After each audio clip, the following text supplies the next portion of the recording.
In this video tutorial, we're going to show you how to embroider our In the Hoop Christmas bookmarks, 5 cute theme related characters that are finished on both the front and the back side.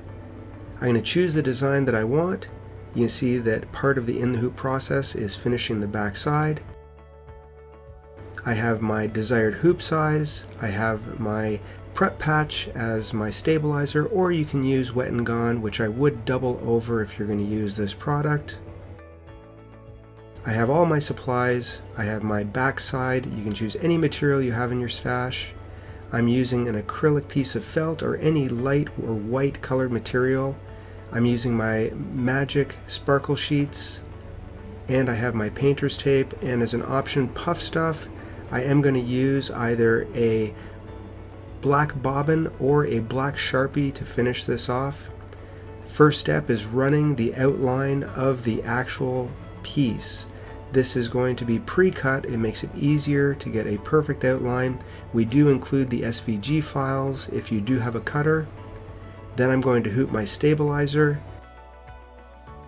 Once my stabilizer is nice and firmly within the hoop, then I'm going to put it on the machine and run the outline or placement stitch that shows me where to put down my piece of felt that is already pre-cut.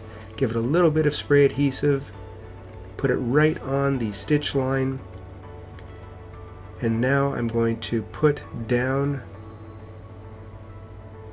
my magic sparkle sheet. It's going to do a running stitch to hold it in place, and then it will do all of the loose fill stitches. The loose fills allow the mylar or the sparkle sheet to show through, and it gives a metallic effect without using metallic threads and having a very low stitch count.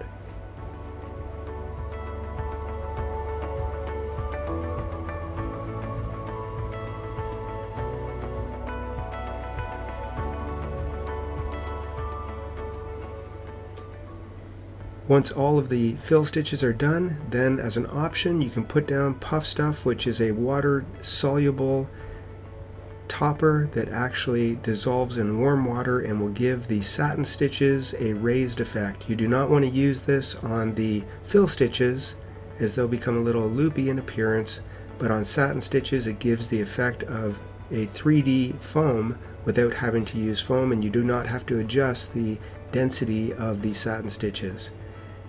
It's going to embroider all of the detail on the inside of the design. This will be similar for all of the 5 bookmarks, and once it finishes all the detail on the inside, then our machine is going to stop and we'll move on to the next step.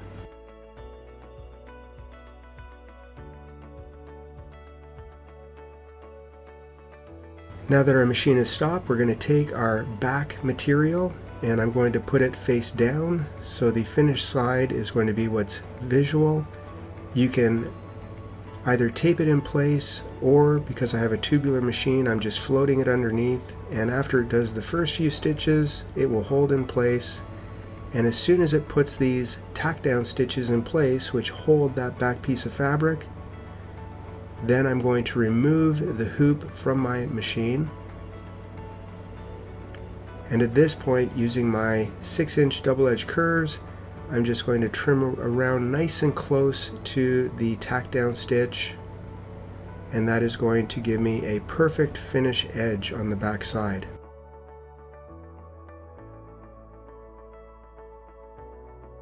Once I've trimmed all of that, I put it back on the machine, and while the puff stuff is still there, and again, puff stuff is an optional product, you do not have to use it, but then it'll finish the outside border and the little tab on the top, and the design will be completed.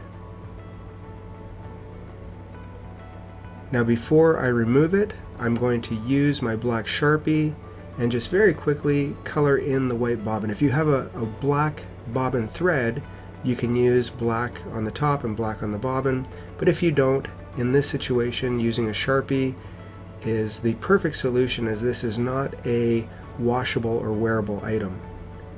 Now I'm just going to remove my magic sparkle sheet. Comes away very easily, and then I'm going to pull away my prep patch If you used a water-soluble stabilizer, you'll just end up cutting both of those away at the same time.